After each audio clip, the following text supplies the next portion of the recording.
Hello and welcome to episode number 46 of the Knitting Teaspoon podcast. I'm Liesbeth, your host, and this is a podcast which is all about knitting, sewing, crochet, well, whatever craft I've been up to. And you guys, I've been up to a lot this week. I have plenty of projects this week. Let's get started with the one that I showed you already last week, but I've made a bit more progress on it this week. Yeah, I've been knitting a cardigan, a Dusala cardigan, which is a pattern by Osa Tricosa, but I've added a stitch pattern from the Japanese Knitting Stitch Bible on it. I am, as usual, midway in a row because apparently I never check this whether I'm actually at the end of the row before I start broadcasting. On the front side we have this lacy panel, it's also on the back and on the other front side, and last week I was about here and I've added some, well, what would it be, like 5 centimeters maybe to this cardigan. But the important thing is that I've now split for the sleeves, so that means that that's the reason why you see this weird cable here. I have some very short cables from Jawoll and I've used them to hold the stitches for the sleeves. These needles, I believe, are not even the same size that I'm actually knitting with, but it works just fine for keeping the cable and the stitches out of my way. I cast on a few new stitches for the underarm, and after the sleeve separation I've been knitting quite a bit, so I'm quite happy with the progress on this one. Yeah, it's still not nearly done, but it's getting there, and it knits a bit faster now that the sleeves are separated. You guys have been editing out most of the sounds that I make while recording a podcast, and it's been a bit tedious because I make a lot of those noises. Anyway, I just noticed that I was back in the and moment, so yeah. Anyway. Not that you needed to know this, but yeah, it's starting to look a little bit like a cardigan, I believe, and I'm quite happy with it. I've also started alternating skeins with different skeins, so I had already been using this one, I believe, from the top, but I'm now alternating with this one instead of the one that you may be able to see in the back here. I'm not really sure, but there's another skein here. I've used this up until the sleeve separation and alternated it with this one, which has obviously been used a bit more because it's smaller, but I thought it would be nice to keep this one for the sleeves, so that if I end up with the body, I've been alternating 2 skeins all the time, but I have 3 skeins in total, so I'm planning to use, well, probably the entirety of this one and the majority of this one for the body, and then hopefully have enough of this one, or possibly of these 2 left over for the sleeves to alternate a bit. We'll have to see what I do. Maybe if I run out of this, then I will start using this one again. But I don't think there is really that much of a difference between the skeins. Really don't think there is any actually, but I thought it would be good to alternate skeins anyway. So I've been doing that, and yeah. We will see what we do, but I wanted to have like one of the 2 skeins that I've used until the sleeve separation for the body, and the other one for the sleeve, so that if there's any difference in the skeins, that it will not be noticeable either on the sleeves or on the body. So that's my Japanese Dusala cardigan, and I love it. Did I tell you this yarn is made by Lily Pond Yarns, so they dyed these gorgeous colors. I think they used to have a very light palette when I ordered from them, but I've seen that they are a bit more into darkish tones now, or at least that's the impression that I got. But they have such a lovely yarn sometimes. Anyway, and it feels delicious. So, yeah. My cardigan. That's just project 1.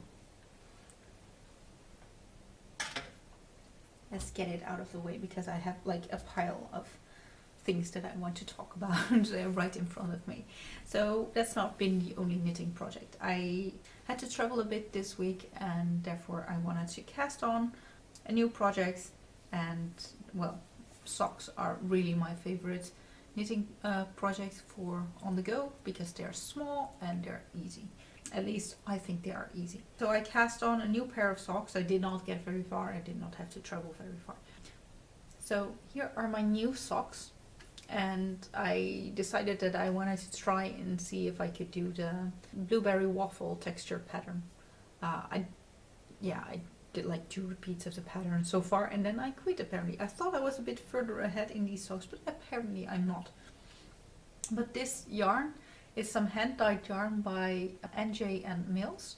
I believe it's a relatively new Etsy shop. I don't think they have many sales yet, but I just saw a picture of her yarns on Instagram one day and I fell in love with the colors. And she had a blue purple-ish speckled skein, quite similar to this one, and I kind of fell in love with that. So I went over to their Etsy shop, and they did not have the blue purple color, but they had 2 lovely blue and green colors that just kind of stole my heart, and I wanted to order them, and then I found out that they only ship within the UK. Well, I don't think I tell you guys this very often, but I'm Dutch. I live in the Netherlands, in Eindhoven, which is in the southeast of the Netherlands, so not in the UK. So but I wanted to get hold of this yarn anyway, so I contacted the shop owner, and she very kindly just removed the items from her Etsy shop and sent them to me anyway. So that was very sweet of her. So I'm now the proud owner of 2 lovely skeins of hand-dyed yarn from NJ and Mills. And here is her logo. I believe it's her. I think she's called Sharon.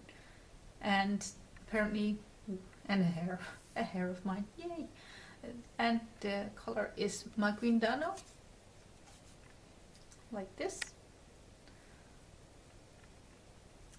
It's very nice to knit with. It's just a wool nylon, and it is not as soft as your typical merino nylon hand-dyed yarn, so it's definitely not as soft as the yarn for the cardigan that I just showed you, but it feels so strong, and still it's soft enough. I mean, not all yarns need to be super soft. In fact, I did knit a few socks with merino nylon blend, and the floor here in my house is maybe a bit too slippery for that, so I feel a bit more secure walking around in my house not using a merino nylon blend. And I'm definitely a bit hesitant towards trying silk blends for socks because I know they exist, but I'm not sure if I want to try them on my floor because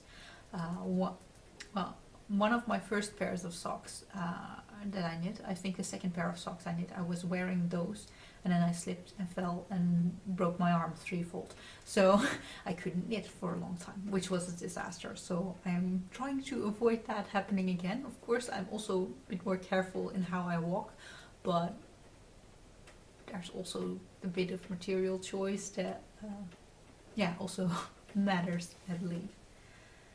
So that's 2 knitting projects out of the way, but that's not all of my knitting projects because I have one more, and the last one is living in my own handmade tiny project bag,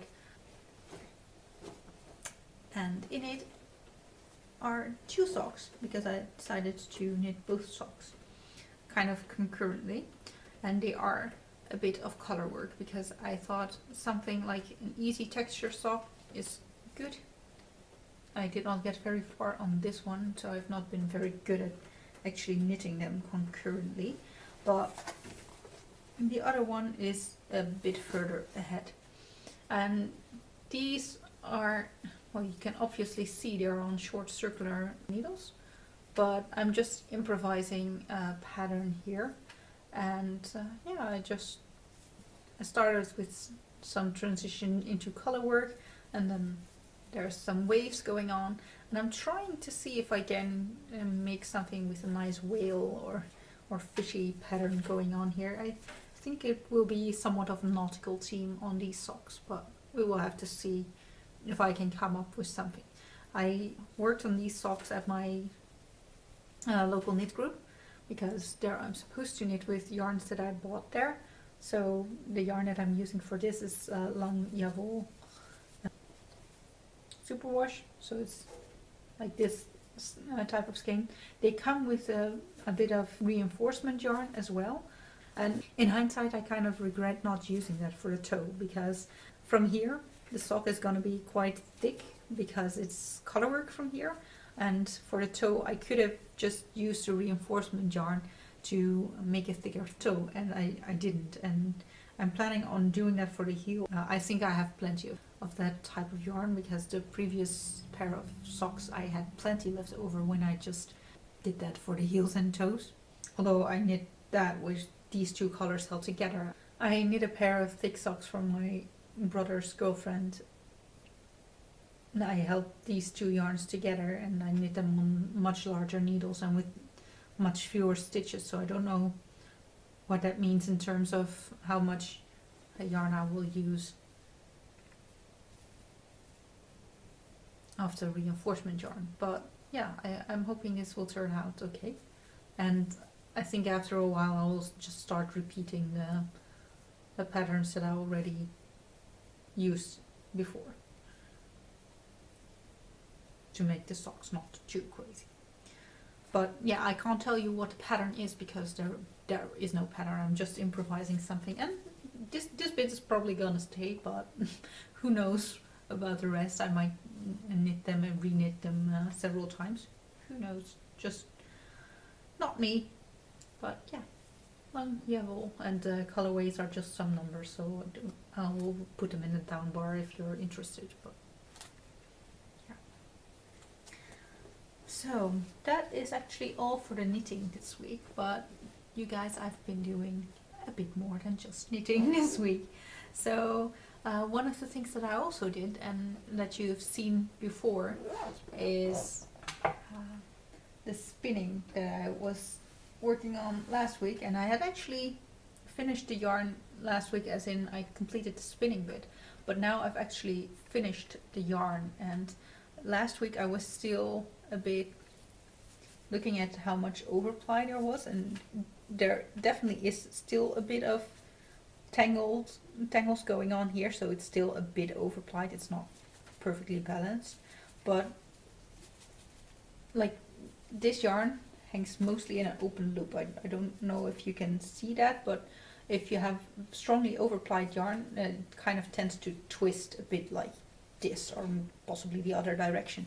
It doesn't really do that, so I'm quite happy with that, and I'm just in love with this yarn. It feels so luscious and soft, and I want to knit with it. But these are just 2 out of the 3 skeins. There was one skein last week which was both in color and in terms of how the yarn texture came out a bit different, and that's this one. And you can definitely see there's more overplying going on here. You can also see that if I hold it up like this, then this bit tends to twist a bit behind the other yarn. There's definitely a bit more of tangles going on in the bottom bit of this skein. So yeah, this is a bit more overplied, and I don't know, for some reason it just turned out very different from the rest. Although I think an important part of the reason for that is that the other skeins were fully 2-plied from 2 different single skeins, and this one, the first singles ran out, so I rewound about half of the yarn back on another bobbin and started spinning from there to make another 2-ply, but basically I applied the same yarn towards itself, kind of, or the same single to itself. So maybe that's also why the color came out a bit different. But I was actually quite happy, because I only rewound yarn to another bobbin once, and then I had this much of the singles left over, so that's not even a gram. So I'm really happy with that, because usually when I run out of one bobbin or one single, I try to balance it, but then I end up having to join the yarn again several times, because it's just hard to estimate what's half of the yarn, even if you do it by weight, because my singles never end up like being consistent throughout the skein. So if they're 100 meters per 100 grams in the beginning, then they might be 75 or 125 at some point, so it's difficult to estimate when exactly you will run out of yarn. But I think it's still okay-ish. But I hope that I can finish a project with just the other two skeins, because I believe they are much closer to each other and much more luscious than this one. This one feels a little bit ropey, and the other ones just feel very soft and smooth. So I hope that's gonna be enough. So, and then on to the next project, because I've been doing more than just knitting and spinning. This week I finally found my way back to the sewing machine, because I've been sewing on a coat that I've told you about, I think last week as well, and I ran into some problems with the coat. I was putting in pockets and the pockets wouldn't really go, and I don't know, for some reason I just didn't really feel the project anymore, and it's been laying on my sewing table for the longest time, but it kind of blocked my way to the sewing machine. So this week I just decided to put everything in a bin and put something else on the table, and that became this shirt, or this top. It's yeah, it's kind of underwear-ish, but I think this is still okay to share on a podcast, because this might also just be a summer shirt or top. But yeah, it's a pattern by Kwik Sew, and I was really happy that it was only 2 pattern pieces, because it was going to be very easy to sew and very quick project, and it was quite quick. But when I sewed it up, yeah, for some reason, like the gaps here on the armholes, they would stand out a bit weird, so I felt like that I'm probably not gonna wear it, so I had to alter it a bit. I had to take in the side seams a bit on the top part of the top part of the side seam, and ever since it's been fitting quite nicely, but it messed up the seams around the armhole a bit, because I didn't want to take out the entire seam. I probably should have done that to keep it neat, but I think, well, if this is like below my armpit, then people should just not be staring at what the seams look like there. And if I'm gonna make this project again, I will just alter the pattern pieces so that I won't have to do this in the beginning, because I fall a bit awkwardly between sizes. So like from the waist down, I fall in the large size of this pattern, and for my bust size is like small, or maybe a little bit between small and medium, but mostly towards the small size, and the waist down is between medium and large, but closer to large size. So I was trying to go for the large size on the bottom part and go for the small size on the top part. I think I might even just go for the small size on the top part and a medium on the lower bit, because I feel like I like my tops to be a little tighter than this one is, but might also be due to the fabric choice that I've made, because this is jersey, and not all jerseys stretch the same, and maybe it will shrink in the wash, I don't know. I made another top out of this in the past, so I've made an Agnes top out of this fabric, and I've used leftover bits to make this shirt, and it basically just fit. So I'm quite happy that I now have a second shirt out of this fabric, and that I've used most of the fabric now. Anyway, yeah, I'm quite happy that I found my way back to the sewing machine, and I'm planning on sewing a bit more in the near future, because sewing is a lot of fun. So yeah, I should do it more often. And although it was a bit frustrating that it didn't like quite work out at the first attempt to make this project, I'm still quite happy that I did. And with the final result, I'm also quite happy. But as I said, I will make some alterations if I make some more of this, because I have plenty of just plain black jersey now that I want to use to make some more of these tops, because that would be perfect undergarments for me.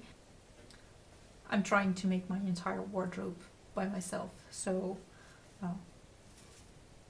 yeah, I've now made a fair amount of like pieces that the rest of the world will often see, but it would be nice that what I wear directly on my skin is also made by me, and not just random store-bought stuff that often doesn't really fit all that well. But you know, you can't change it all in one go, I believe.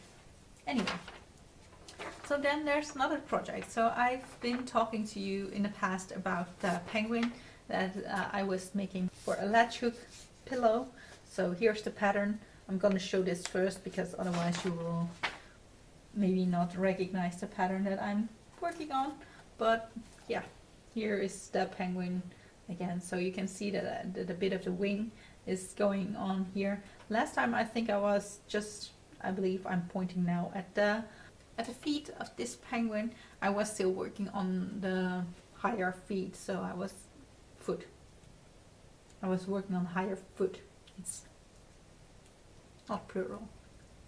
Anyway, so I was working on this foot still, and yeah, I've put in quite a few more rows. I'm close to the halfway point now, as you can maybe see if I hold the pattern next to it.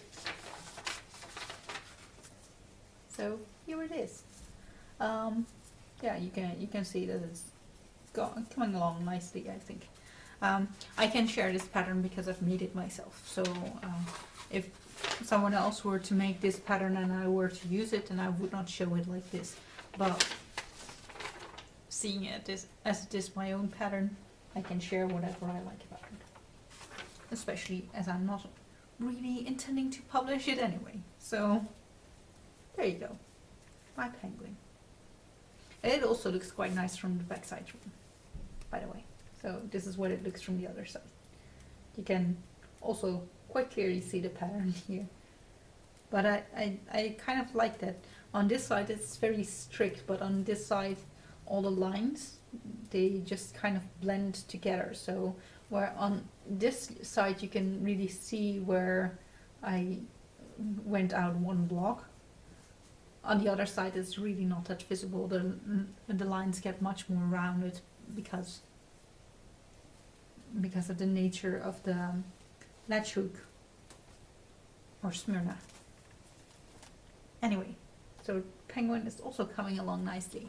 And then there's one final project that I've been working on this week, and it is growing very pretty, and I'm very happy with this. So it is my Sophie's Universe blanket, which is a crochet project. So this was a crochet along in 2015, a mystery crochet along, I believe. I finally finished section 4. I think the purple row is not really sure you will see much of the purple, but here's some purple. Was the last of section 4, and I've started section 5 already. So I'm 4 rows into section 5, which means I think almost halfway section 5. Anyway, so I was on a green row that you may be able to see here, but from the back side, some rows are somewhat more visible than they are from the front side and the other way around. So it's a bit difficult to what extent you will be able to see. But the green, the blue, the light grey, the purple and the black were colors that came free after I finished my other sock yarn blanket, the knitting one. And I've used the leftovers of those colors in this blanket.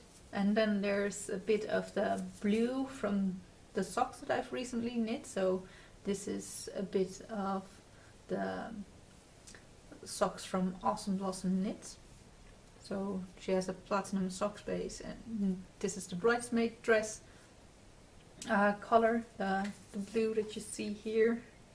And then I've repeated the color that I've also used here, so that's something that I bought on holiday in Austria. And I found a stash of some old colorwork socks, and I've used a beige from those socks around it. But I'm quite happy with how this turned out so far. I love the textured stitches in this. I have been crocheting a bit in the past, but I have never really tried intricate stitches or whatever. But it's nice to, you know, see this grow and try some new types of stitches. All these popcorns, for instance. I don't think I've ever done that before. Not much, anyway.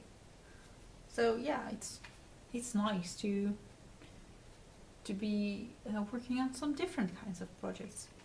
And it's also very nice just to see all these old projects again, because this means there's just a lot of memories in this blanket for me. So it's like I probably never would buy a project that looks like this in a store. Now, I'm not one to buy many things anyway, because I buy yarn and not finished objects by preference, mostly because I see something and I want to make it myself, and I don't want to buy it made by someone else. But all these yarns, they kind of mean something to me because I've done something with the yarn, and that's just a very nice thing to have. I think that's all I had to share with you. So I hope you guys have a lovely week, and thank you so much for joining me, and I hope to see you again next week. So